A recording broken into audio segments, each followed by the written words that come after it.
everyone, and welcome to EDUCAUSE Shop Talk. I'm Sophie White. I am a content marketing and program manager with EDUCAUSE, and I'm one of the hosts for today's show. Hello, everybody. I'm Kathe Pelletier, and you may have seen me as a guest on this show, but I have the exciting honor to be able to co-host with Sophie. I'm the Senior Director for Community Programs at EDUCAUSE. Hey, this is a special day that we get to co-host together, so thanks, Kathe. And we have two fantastic guests with us today to discuss institutional resilience. So I'll introduce you all to our guests today. We'll chat a bit about what institutional resilience is, and then we'll dive into it. So our first guest today is Jacquelyn Bailey. Dr. Bailey is the Vice Chancellor for Information Technology and CIO at Minnesota State. She brings over 20 years of distinctive higher ed experience and has been a leader both at the campus and system levels. She's committed to delivering complex information systems that support access to affordable and equitable education and increase the economic viability of students. Dr. Bailey is an active thought leader in the higher education technology space through her engagement with EDUCAUSE and other IT community organizations. She holds a bachelor's degree from Drexel University in Pennsylvania, a master's from the George Washington University in DC, and a doctorate from Delaware State University. And she will earn her Executive Juris Doctorate from Purdue Global Law School in December of 2025. Wow. That's exciting. You're almost there. Yes. Thanks so much for being with us, Jackie. Of course. Thanks for having me. And our second guest is John Dunning. John is the Assistant Chancellor of Strategy and Planning / Chief Data Officer for the University of Wisconsin-Platteville, or to his friends, the Assistant Chancellor of Data and Stuff. I love that as an easy way to describe what you do, data and stuff. Yeah.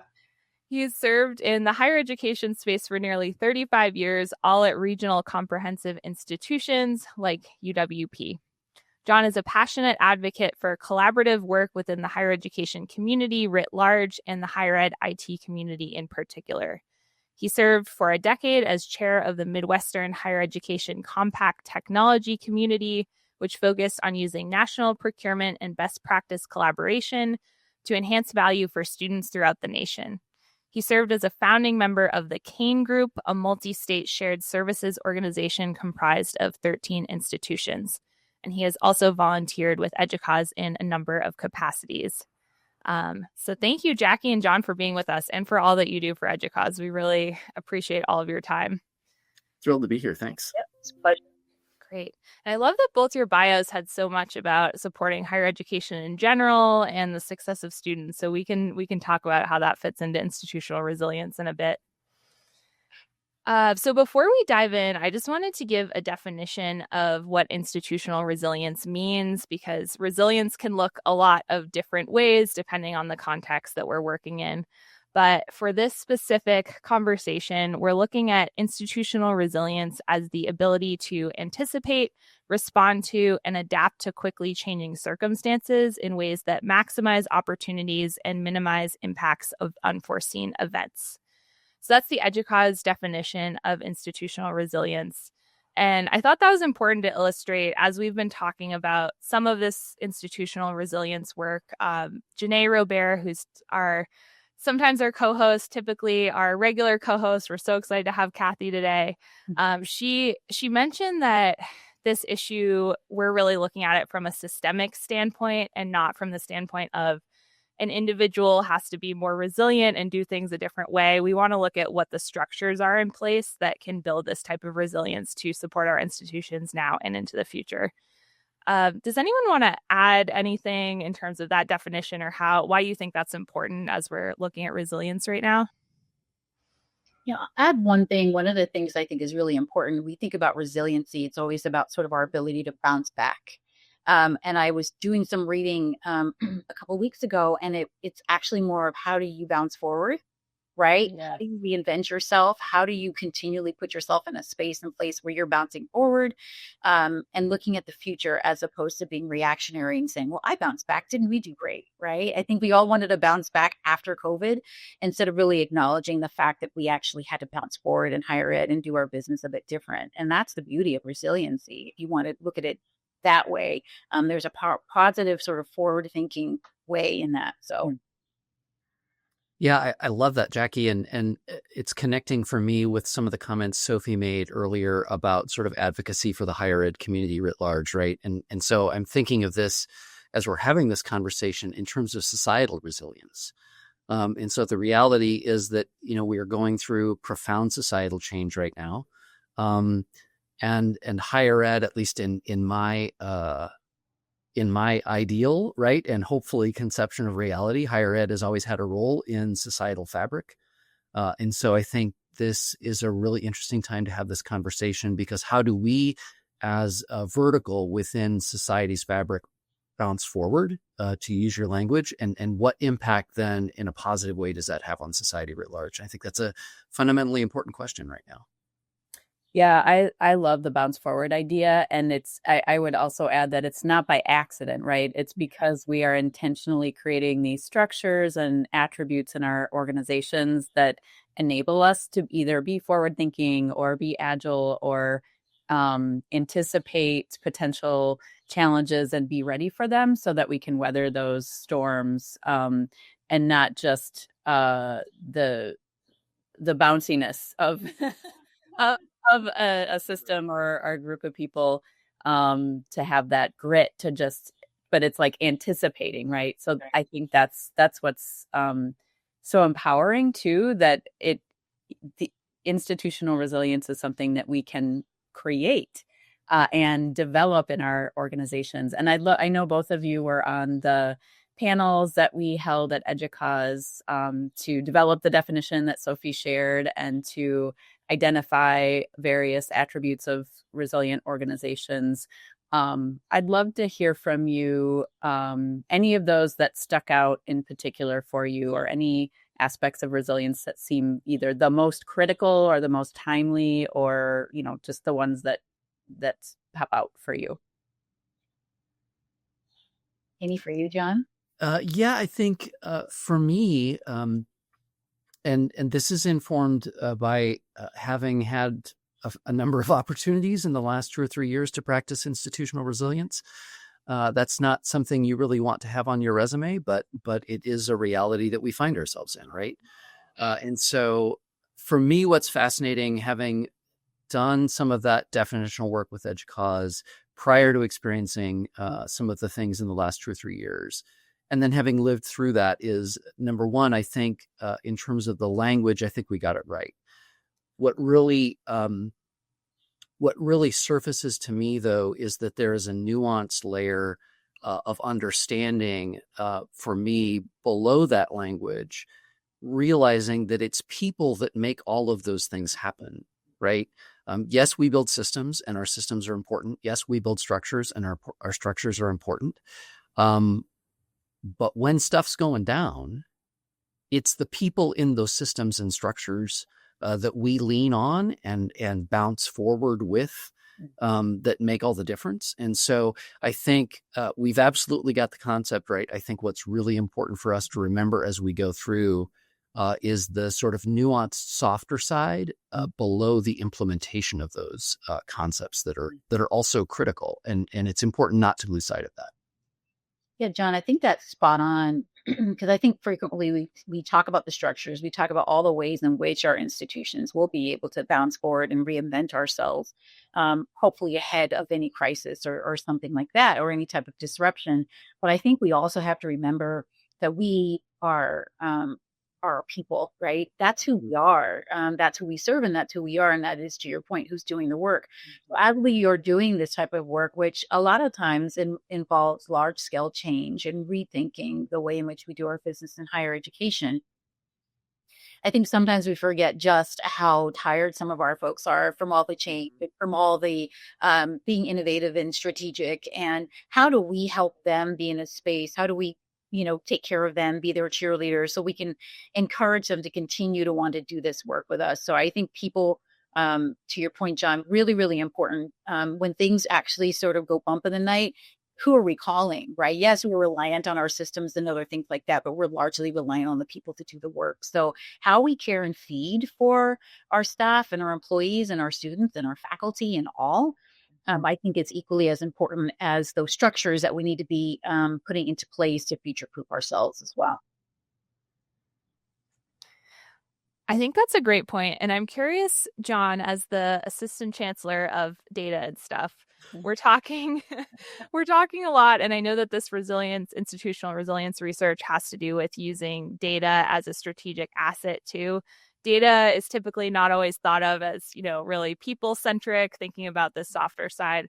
How are you considering how to use things like data or even AI in the world that we're in right now while considering the needs of the people that you're working with on this institutional resilience work? Yeah, Sophie, I think that's a great question. At the risk of getting philosophical, which I want to do sometimes, I love philosophy. Great. I think the power of data in an institutional context and in many contexts, societal context as well, is that what really data does for us, if you think about it, is that it captures in numbers human stories. Because what we're doing is we're taking sort of these metric snapshots of what's happening as humans interact with other humans. And that's especially true to Jackie's point. We are organizations of humans, ideally humans helping other humans, right? Mm-hmm. And we grow together. And so our data is really these sort of point in time views of what's happening there. So I think from my perspective, this is overly simplistic, but we can use data in a couple of ways, right? We can value integrity, and we can value truth, and we can value the human stories that those data represent. And we can do the work to surface those stories faithfully and tell us about our organizations. Or alternatively, we can either intentionally or unintentionally weaponize data. Mm-hmm. Right. And it becomes a really powerful tool in either direction. Yeah. And so I think it's really incumbent on us to understand that data is a lens with which we view truth and a lens with which we can, to some degree, predict the future if we're faithful to understanding how those data are interpreted. So I think it's absolutely a strategic asset. But the reality, and this goes back to sort of the earlier point, the reality is that if the rest of the organization doesn't trust the integrity of the people sharing the data, mm-hmm. then data has no strategic value.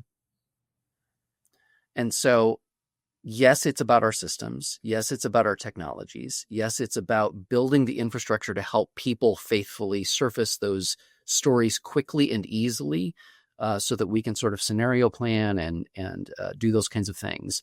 But if we don't have the relationships, both with the underlying truth in the data and with the people we're sharing it with, then it doesn't matter. Mm-hmm.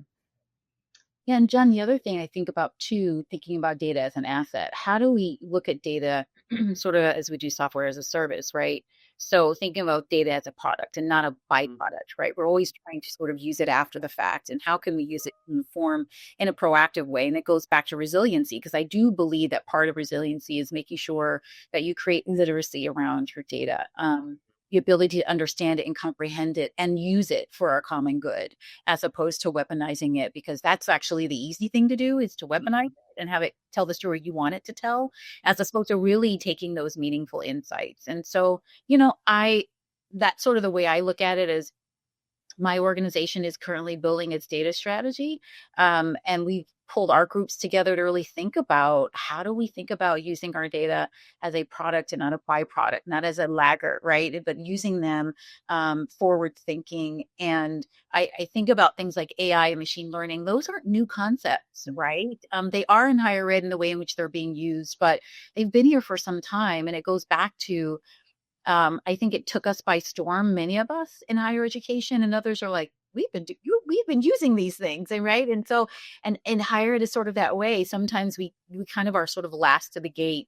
And I'd love to be able to see us take a more proactive stance in how we look at the use of AI machine learning in our ways in which we can be resilient and bring our faculty along. I think our students are way along with us, many of them. And I think about an institution that I used to work for prior to COVID, and asking faculty, hey, we'd love, I used to oversee instructional design, and I say, we'd love to have more of you teach online. Like, oh, I don't want any parts of that. And then right behind that, here comes COVID. And then it's like, I couldn't get them to come to campus, right?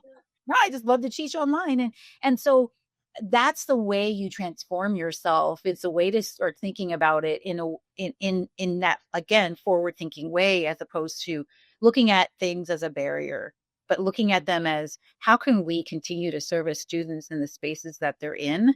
And I love John's point about, the core mission of higher education, whether you're public or private or whatever your landscape is to increase the economic viability of our communities, right?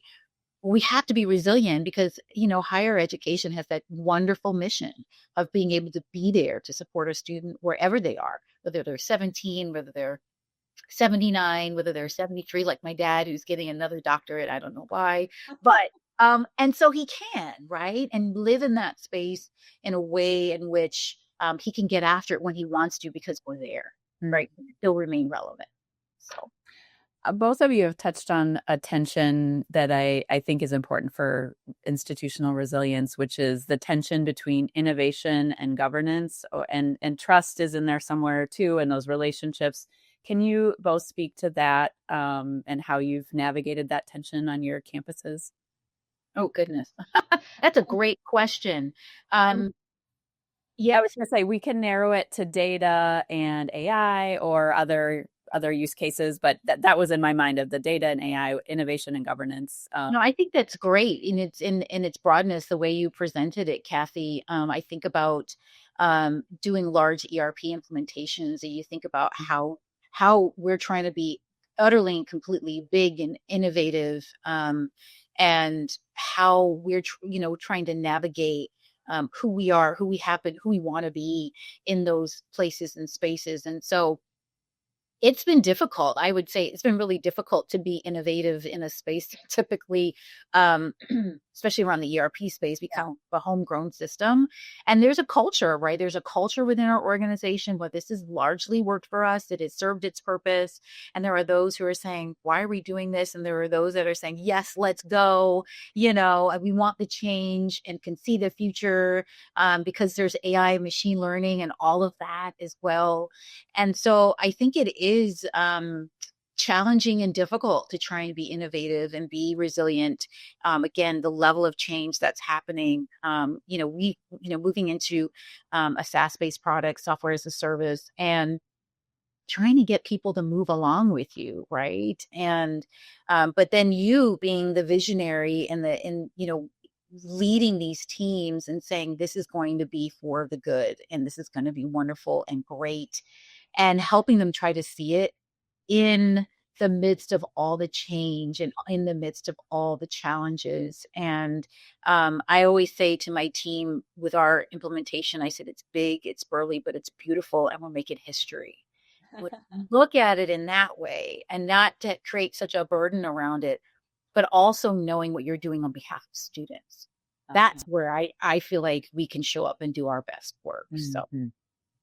Yeah, I love that reframing, Jackie. And it several points in this conversation make me think of sort of, we as humans tend to approach any problem with whatever the conceptual frame that we have is when we run into it the first time, right? So your point, Jackie, to sort of faculty and even students' acceptance of online learning. Like pre-COVID, the frame was, that is foreign, and it is a barrier for me, and it is not an asset to me. Post-COVID, it's like, oh, wait, like completely different frame through which I'm going to view that. So I think about, our typical frame, or at least I'll speak for myself, my typical frame, when we think of governance alongside the word agility, like never the twain shall meet, in our typical framework. So let's think higher ed governance. Well, the first thing we do is let's form a committee, and then that committee probably needs 3 other committees that are going to work. And there's subcommittees, and there's task forces, and there's all of this kind of stuff. So I think to Jackie's point, one of the things that we can think about is how do we reframe the work that we're doing? So sort of the running joke that we have at UW-Platteville, because we had a couple of non-agile approaches to data governance prior to my arrival, is the running joke we have at Platteville is we're not doing anything around data governance. We don't do data governance. We just work on data literacy, data security, data privacy, and data accuracy. That's all. But we don't do data governance, right? But what that leads to is a much more, at least for us, is a much more iterative approach. Like in this particular thing, like data literacy, what is our biggest challenge today? Data privacy, what is the challenge that we're dealing with right now? And I think it feeds into this institutional resiliency thing, because I think the environment in which I think many of us find ourselves is that we're not done with the last challenge to resiliency before the next challenge to resiliency starts. Yeah.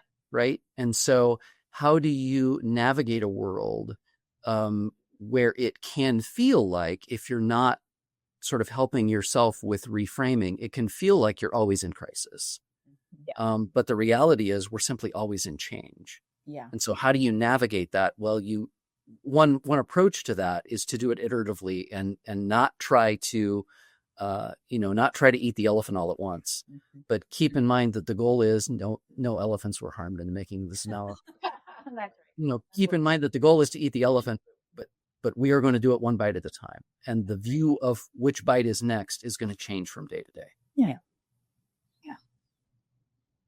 I think that's a great way to look at it. Kathe, I know in our discussion about the Teaching and Learning Horizon report, we talked about the poly crises being a conglomerate of crises that we're looking at in the world today. And it can feel like, things are escalating and changing so quickly that how do you keep up? How do you manage change for your teams? But I like to look at it's not necessarily a crisis, but a change. And maybe change is accelerating faster now with the state of the world as it is. But there's always a way to reframe it and support teams to do that work.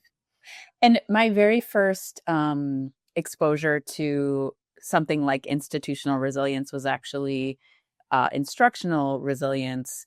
And that harkens back to architectural resilience. And the very compelling example was building homes near the coast where they're on stilts. And so that accounts for the water rising. They're somehow built to withstand, or even like a skyscraper that's actually built to move with the wind. So that the way you're designing it is actually what contributes to the ultimate resilience. So it's even less about doing resilience or being resilience, but it's designing for resilience. And so I love the examples that both of you offered, because it really speaks to that balance of having a vision and being decisive. And this is where we're headed. This is the elephant, guys. This is the elephant we're going to eat. But then that agility of we're going to start here with this leg and maybe we need to move to the tail, but oh wait, let's actually go to the other leg instead next. And so it's kind of buffeting the swirl around you in this highly complex and, chaotic world of polycrises that you're just there on your stilts, it's all come through. And that's really powerful to me. And again, that's where I feel so excited about the agency that offers, because we get to build the stilts and to use that architectural, and keeping in mind that the people are the ones who are going to be either building or holding the house up, or, whatever other metaphor I'm going to try to kill. Yeah. So there's of in there. Yeah.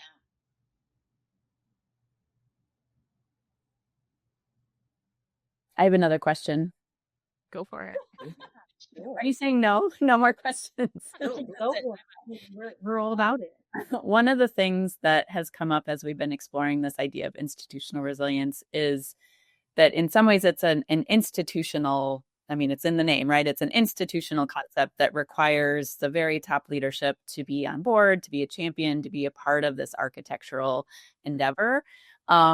But as we sit in our IT organizations, we might have a special role in institutional resilience. So I'd love to just have some time to talk about that, thinking about your place in IT. Is it something that do you look inward at your IT organization and think, how can we, as people with our systems that we're creating and our structures, support institutional resilience that helps to benefit the organization? Or do we influence the organization, or is it a both and? But anyway, that's kind of a vague question. And just from where I sit as a CIO, I report directly to my chancellor, but obviously have direct oversight of the IT organization. So I get the direct benefit of doing both, which I think is a wonderful place and space to be in. And I have a highly seasoned team, and sometimes I'm able to bring sort of a different perspective to the way in which they're thinking. Some of my team, this is sort of the only job or organization they've worked in. Others are coming in with different perspectives. And so how do I make those connections within my own team to look at things differently, right? We're coming off of being a very highly waterfall type organization. When we moved into our ERP implementation, my team was like, well, hold on a second. We want to do this, and then we can, tackle this. And now it's like, no, we're completely agile. We've got 5,000 things happening all at one time. And so I'm able to help us understand, how do we change culturally to be able to respond to looking at things in the future?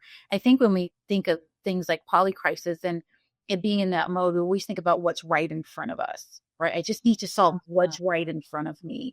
And that is one of those things I think is not highly supportive of resiliency, because you're only right here in front of you.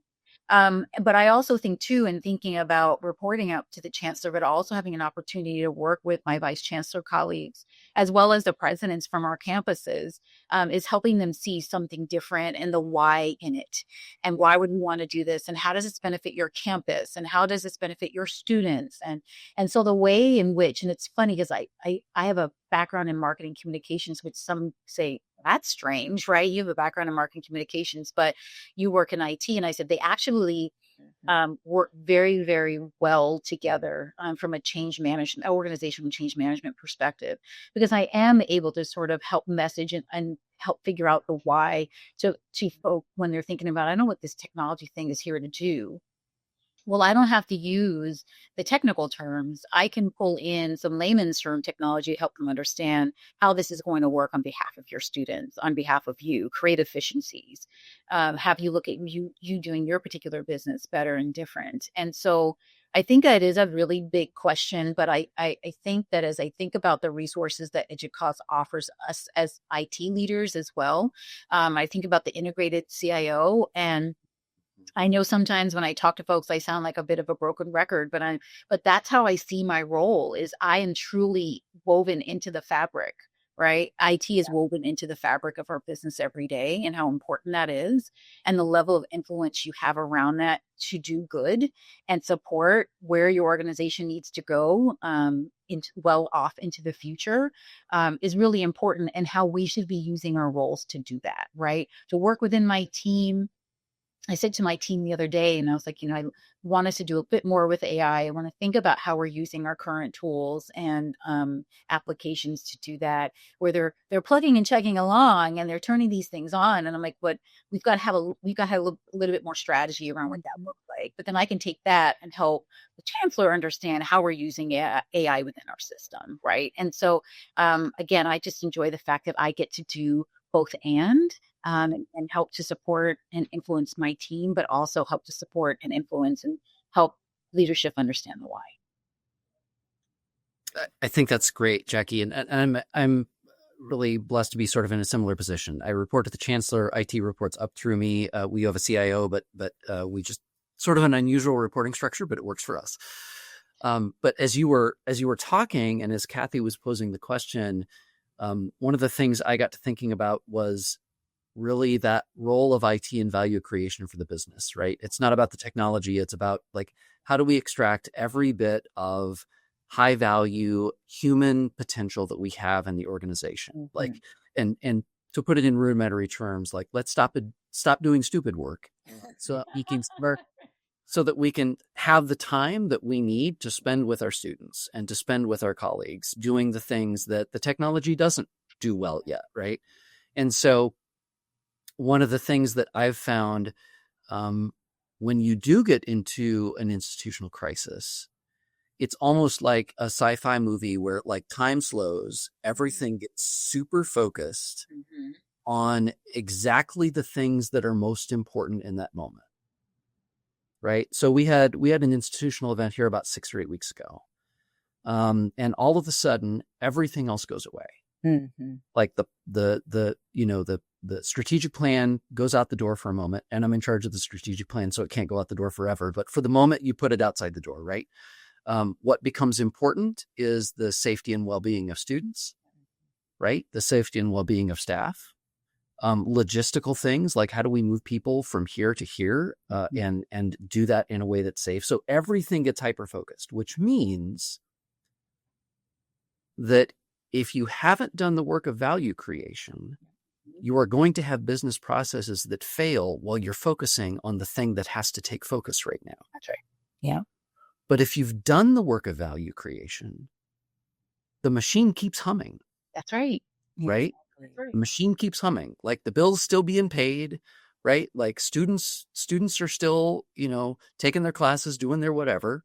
And the beautiful part about that, I think, and this also speaks to Jackie's point, is that then when you come out of crisis, that's where Bounce Forward comes from. Yes. Because all this stuff, like you've had this opportunity to like zoom way in and go, oh, okay, this item needs attention, like all hands on deck. We are all here for this right now. And then 2 weeks later, you zoom way back out and it's like, oh, this other stuff is running like a top. This is our capacity to bounce forward. Now we grab the strategic plan again, pull our eyes up to the horizon. What did we learn 2 weeks ago that changes the trajectory of this institution? And if we've done our job well at IT, we've actually created institutional capacity throughout the organization for folks to refocus with that sort of new perspective that having gone through crisis brings. And to me, that's where the bounce forward concept, which I love, it's really what happens on the backside of a crisis. That's right. That can inform, as much as preparation can inform institutional agility. And that's where I think we as technologists, who, to Jackie's point, absolutely, we have to be fully integrated into the fabric of the institution. And that is our job as higher ed and IT leaders. Like we bridge that gap, right? But if we've done that well, it enables the whole institution to bounce forward in really a very fun way to watch. Yeah. And John, one of the things you had said and mentioned, and it kind of harkens back to that old kind of conversation around never let a good crisis go unused, right? You can bounce forward. You can see certain things. You're like, wow, I never knew this is what these business processes were doing to students. And, here at Minnesota State, through our technical work, we're always looking at how are we, and we totally stole this from the University of Arkansas. So Steve Fulkerson has all the credit here, but as common as possible, as different as necessary. Because, John, to your point, when that crisis is happening, and we have 33 different institutions. So I don't need 33 different flavors of ice cream that I now have to go through and figure out. But if I can create some commonality out of what we're doing, that crisis comes up, I really know across my system how I need to work and how I need to function and what can we do to get us back up and running and doing the business of teaching and learning. So I think looking at things in that way too, right? And again, is what's the value in that business process and what's the value that we're creating, not just for today, but in those times when that is not the time, when we're trying to figure out what might be the value in that, or how do we get through that? So I do think as you're thinking about, when you're a CIO, a technologist, or anyone in the organization for that matter, in your business, how can you be thinking in those kinds of ways that what structures we're putting into place don't cause barriers, The other piece I frequently always think about is equity, right? And I know that's a sensitive topic politically, but if I think about sort of just the humanistic piece of equity, not what it means to any political party or anything like that, but what it means to a student coming in and having the expectation that we do what we said we were going to do on their behalf, right? Our job is to make sure that they're going through their classes and that they graduate and they get a really great job. But any disruption to that really can be disruptive. As a first generation student myself, sometimes it's just that one barrier that means, you know what, I'm not coming back. It's too hard. I really don't have the capacity. So if we're able to make sure we understand the value in the work that we're doing and the expectation that and I'm going to use our students and use the word consumers, which I know is a bad word in higher ed, right? But this is the largest purchase that they'll make outside of their home for many of them, right? And so we need to be there for them. We need to meet them where they are. We need to be resilient enough because our mission is core critical to many of our communities remaining and growing and thriving. And so I always say no pressure around that feels pretty heavy, but having a responsibility to them and having a responsibility meeting them where they are and really making sure we have equity structures in place where we can think about all of them. And again, coming from a system, all of our communities are different. Yeah. And so what our community needs in rural Minnesota versus what they need in the Twin Cities might be different. But there are some commonalities that we can thread through all of those needles, and how we can get after our work in those common ways is also important and also creates resiliency, right? So as we think about our 33 flavors, I said, okay, maybe we don't need 33, but can we get maybe 1 or 2? Or maybe we could be Neapolitan and maybe there's, right? And so I'm okay with that if it addresses our student needs, but we certainly shouldn't have 33 because we feel like that's what suits us best. Because there isn't resiliency in understanding what suits us best as faculty, as staff, as leadership. It's about what suits the students best. And if we can be in that space, right, then I think that we can consistently understand what it is they need and meet them where they are. Mm-hmm. Yeah, I love that, Jackie. And as you're sharing that, I'm thinking through, and I think this has actually been a thread that sort of underlies the entire conversation, but we haven't really articulated it. So I'd like to do that. We're really talking about how do we live our values as institutions and as humans, right? Yeah. And I think when you have moments of intense change or intense challenge, knowing ahead of time what your values are is kind of helpful. Yeah. Right. And Jackie mentioned culture earlier. I think that informs the institutional culture, right? And the community culture that we bring to facing those challenges. Because when stuff gets real, right, all of a sudden the temptation is to become very, very tactical and say, oh, crisis, fire, water, hose, go, don't care, just get stuff done, right? Mm-hmm. And in my experience, at least, rarely is it that black and white. Mm-hmm. There are multiple paths, even in crisis. The paths get really constrained, right? In a crisis, we know we're at A and we want to go to B. We want to go to the far side of this crisis, right? And the paths get constrained because the resources become constrained, and the options, time as a resource becomes constrained. Human capacity may be constrained. Budget may be constrained. So you have fewer choices in how you're going to navigate from A to B. But that's exactly when your values are most important, mm-hmm. because it's values that really say, I'm going to get from A to B in a way, to Jackie's point, that equitably supports all of our students. Mm-hmm. Right? Or that treats our faculty and staff with dignity and respect, and honors their journey, right? Because when you get to B, who do you still need to have standing? The people that you were at A with. Yeah. And they need to be ready to sort of face the next thing that comes along. And it's our values that allow us to do that and look back and go, okay, I'm comfortable with how we did that. That was hard, but I'm comfortable with how we did it. Yeah, I think that's really important, John. And I appreciate, sort of always really keeping that at the forefront of who we are as institutions and leaning into our mission and our vision and our values, right? And Sophie, you gave a really great definition of institutional resiliency.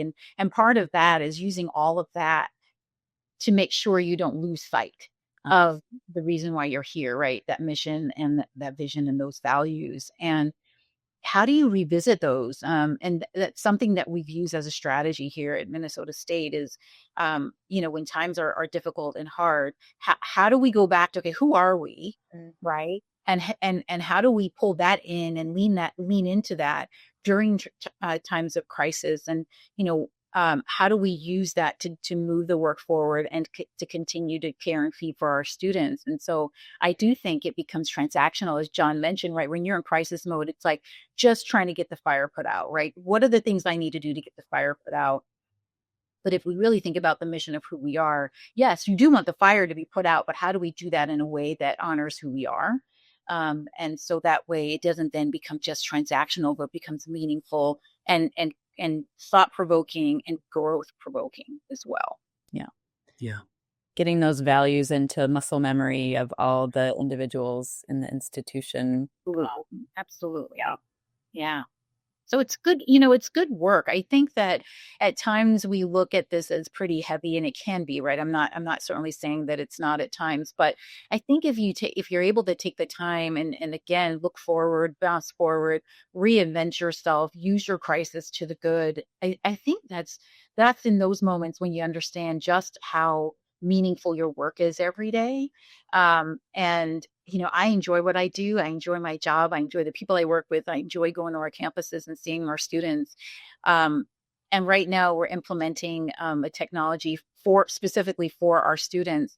And we're bringing our students into the project to help with meaningful experiences, right? Instead of saying, well, this is what we think you all need. If we're just going to design and configure this thing, because, we're the people who are doing the work.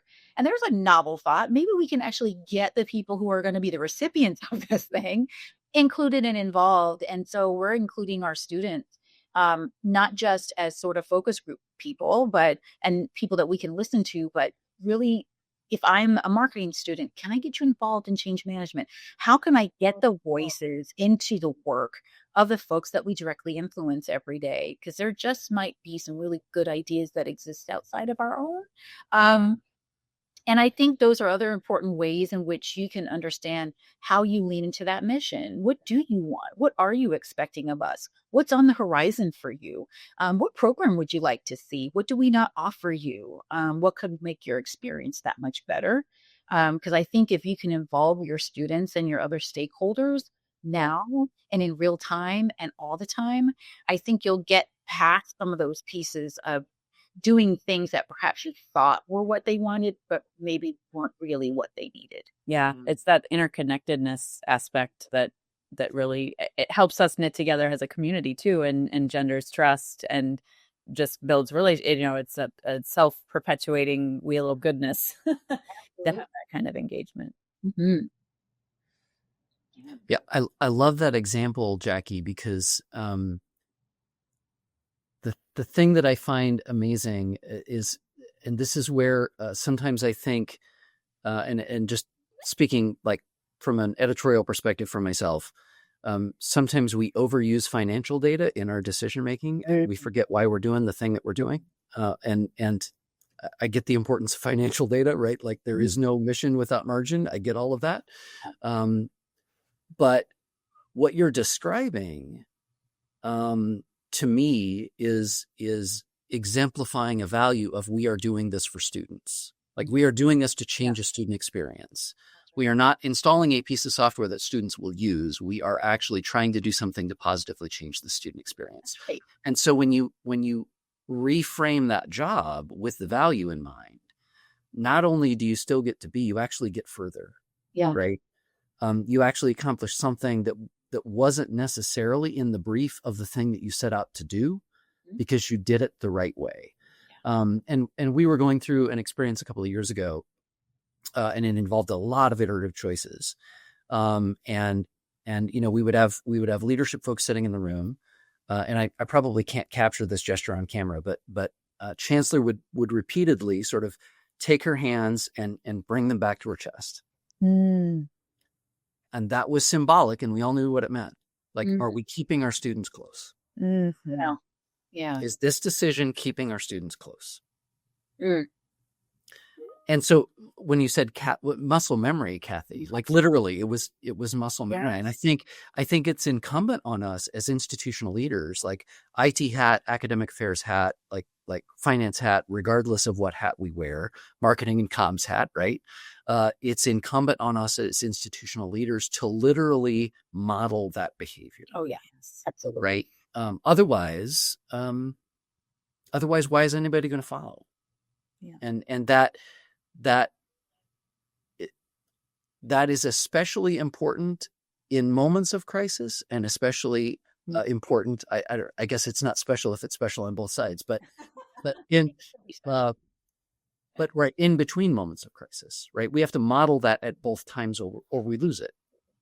And then at that point, at a certain level, what's the point? Yeah. Why do we exist Mm-hmm. if we're not going to live what we say that we are as organizations and people? Yeah. Oof. I think that's a mic drop. I think we did it. Yeah. I'm like, I'm done. No, I think this was so refreshing with all the talk of managing risks and, the chaos that we're seeing outside. How can we ground ourselves to the mission of higher education? I'm so glad both of you brought back why we're here, why we're supporting students, how important higher education is to the social fabric of the world that we live in. So I'm really thrilled that that's the takeaway and inspired by this conversation about institutional resilience. So thank you all for being here. Thank you so much.